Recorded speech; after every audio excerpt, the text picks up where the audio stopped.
What's up everyone, and welcome back to another episode of New Comic Book Day Haul and Reviews. In today's episode, I'm going to be going over my top 10 list from New Comic Book Day, February 16th, 2022. Overall, this was honestly an awesome week. I managed to pick up 11 total issues this week, and we did have some big ones as well. But before I get started off on this top 10 list, if you are new to the channel, I drop weekly comic book content that's going to keep you up to date on all of the latest releases. So if you don't want to miss out on any of that, be sure to hit the subscribe button down low and the little bell to get notified every time I drop new content. You won't regret it. And now, without further ado, let's get started on this top 10 list. Alright everyone, now super quick before I get started off on this week's top 10 list, the winner of last week's giveaway, this 5-book Marvel lot, is Scott Wagner. Congratulations on winning, and be sure to comment down below on my pinned comment, and we can discuss how I'm going to be getting these books out to you. Now, as far as this upcoming giveaway goes, I'm not going to be doing a giveaway this week, but I am getting some stuff together for an 8K subscriber giveaway, so just be prepared for that. Now, as I was saying before, honestly, I thought this New Comic Book Day was overall a pretty solid one. I managed to pick up 11 total issues, so you know what that means. One of them did not make the top 10 list, and it really does pain me to not put this book in the top 10 list because overall, I did really like the series. But before I get started off on any of this stuff, as always, just be aware there's probably going to be some spoilers. I get really excited talking about these books. I let some stuff slip up, but I'm going to put a little spoiler tag down low just to give you a heads up. So now the book that did not make this week's top 10 list, we've got Images, Primordial, issue number 6. This is cover B. You guys know I was a fan of this series. I'm a fan of Jeff Lemire, Andrea Sorrentino, especially when they team up. But this series, I did like it at first, but as the issues progressed, it really wasn't doing it for me. I was hoping for a lot more. I was hoping for maybe just more than these 6 issues. I did think it was a very satisfying ending. I'm not going to be spoiling it or really getting too in-depth with this issue, but I'd say overall, the series itself was just very okay. Now, this is going to be crazy coming from me because, like I said, I really like both of those guys when they team up, but I do think this series is skippable. In the beginning, I really liked it. As the story went on, I lost a little bit of interest.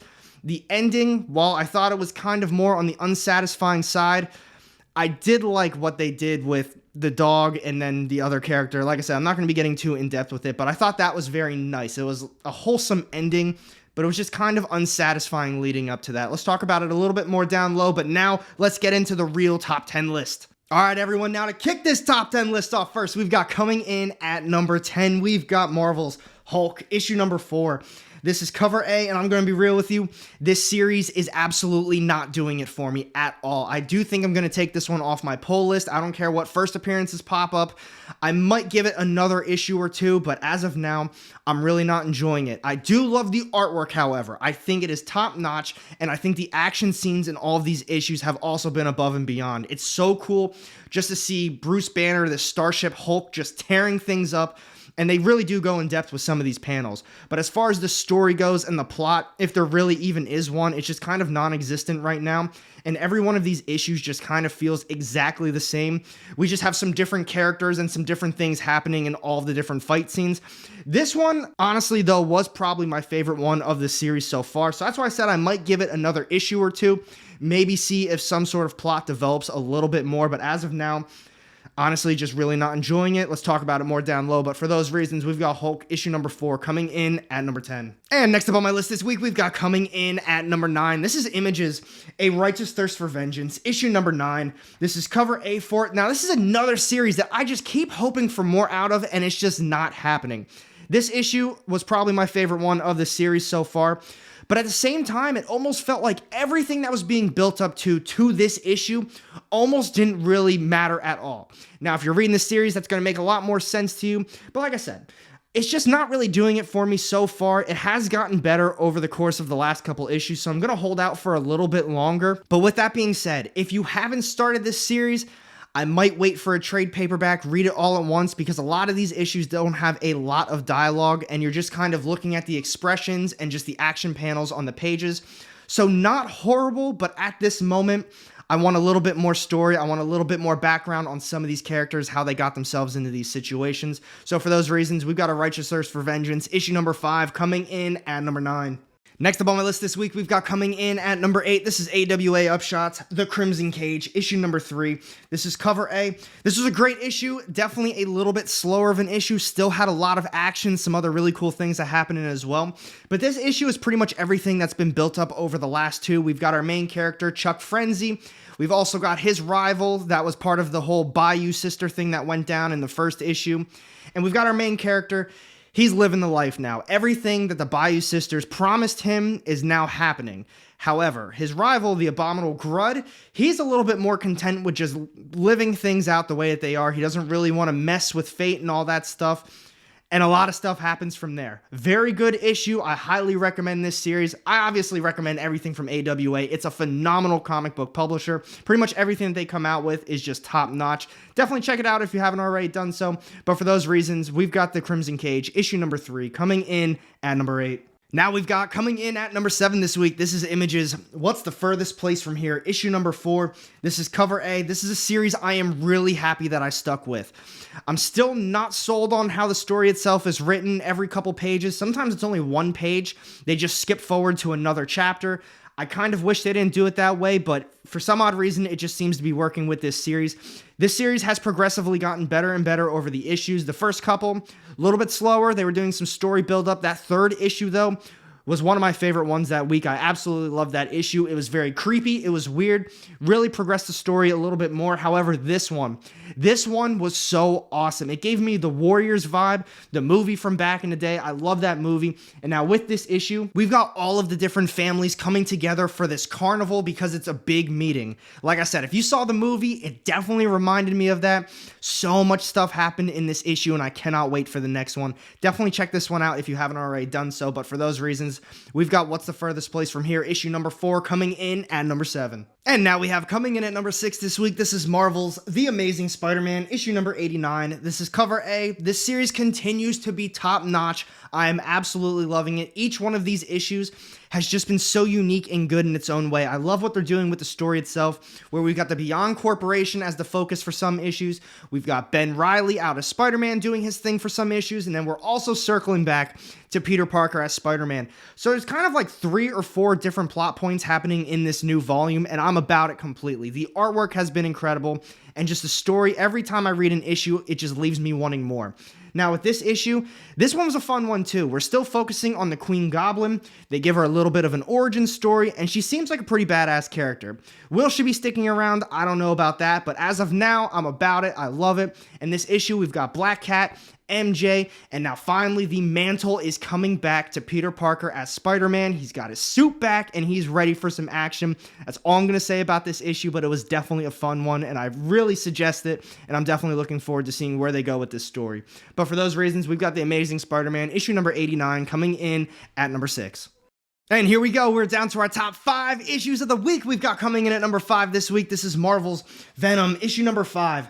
This is cover A. Now, as of late, I've been a little bit more critical on this series. I'm not completely sold on it just yet. I've been a little bit more on the fence. However, this issue was definitely my favorite one of the series so far. It really tied a lot of stuff together. I know a lot of people were really looking forward to that Red Symbiote Bedlam to kind of have a big appearance in this issue. Had a little bit of action, but this one had another first appearance instead. A couple first appearances, actually.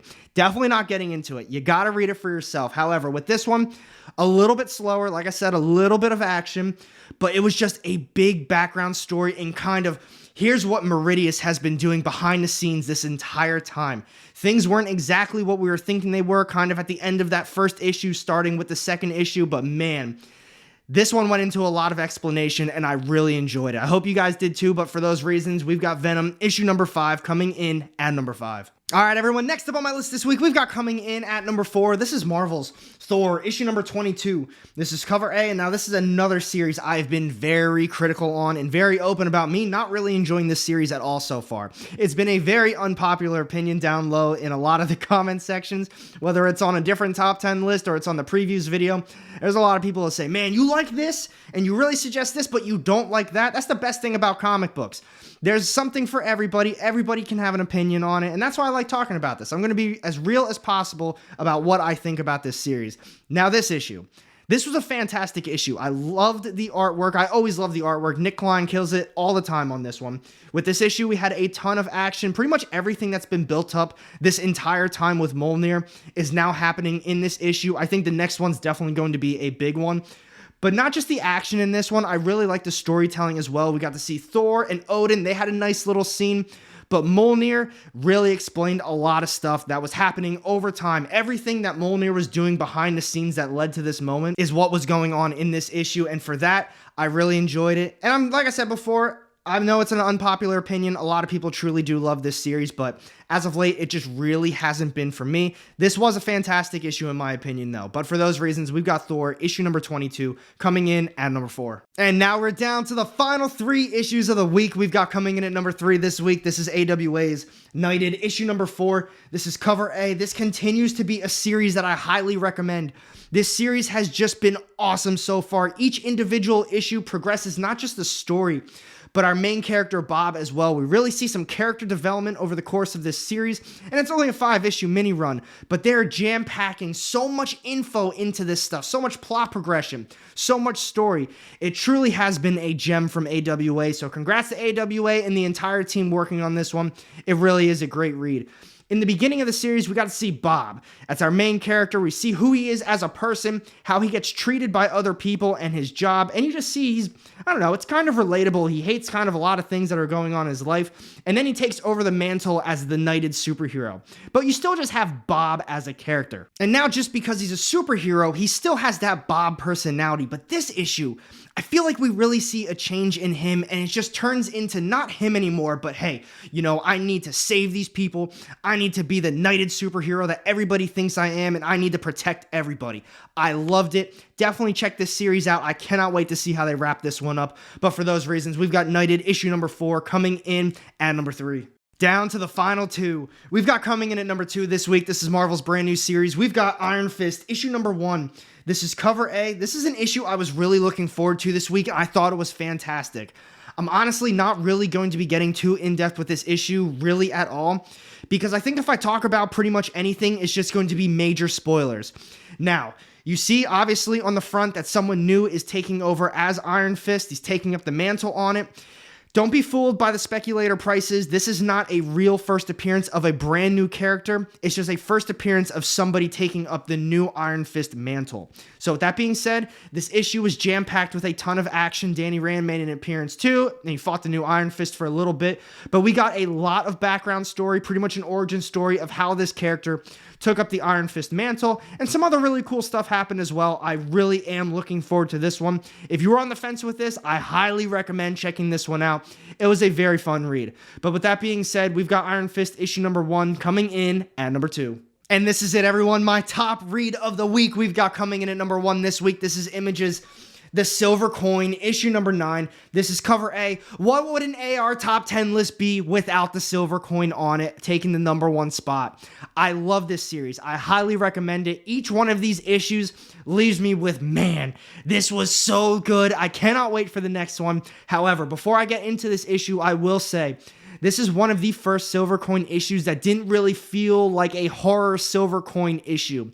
This issue, our main character, he was kind of a scumbag since the start, so everything that the silver coin would have done to an average person really didn't do anything to him, because he was already on just what his pathway was. If you read it, you're going to know what I'm talking about, but he wasn't a good guy from the start. But in this issue, the silver coin itself played a major role towards the end, and that's what gave it that awesome horror vibe. Seriously, you really do need to check this series out. It just is above and beyond top notch every single time.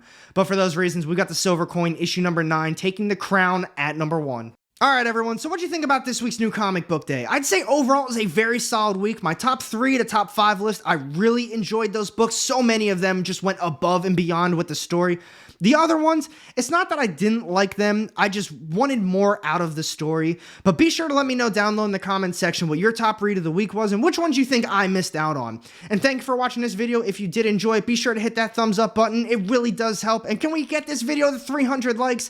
And if you don't want to miss out on any of my upcoming content, go ahead and hit the subscribe button down low and the little bell to get notified every time I drop new content. You won't regret it. And I've got 2 more videos sitting off to the side here with more of my comic book content. Click on one of those and I'll see you in the next one. Have a great day.